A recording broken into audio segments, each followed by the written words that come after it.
Des prix toujours aussi élevés, c'est le constat alarmant du Bureau israélien des statistiques.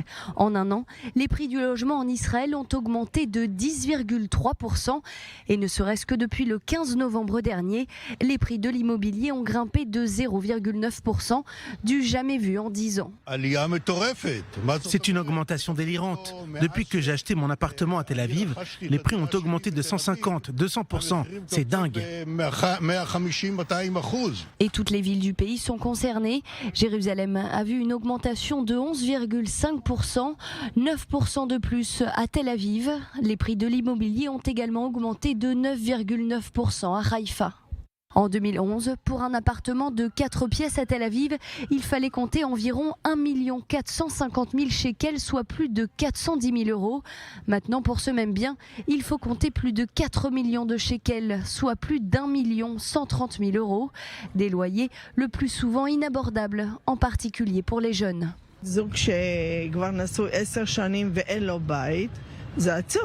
Un couple marié depuis 10 ans et qui n'a toujours pas de maison, c'est triste. Il faut penser à eux, à ceux qui n'ont pas d'appartement et qui ne peuvent pas acheter.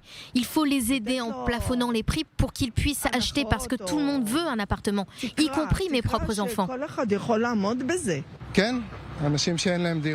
Bien sûr que c'est inquiétant. Pour un jeune couple qui ne possède pas d'appartement, c'est très difficile d'acheter aujourd'hui.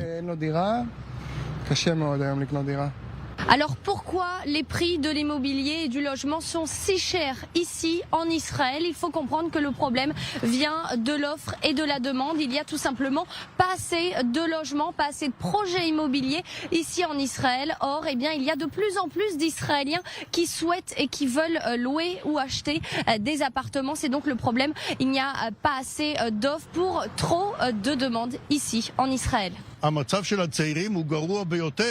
La situation pour les jeunes est des plus catastrophiques.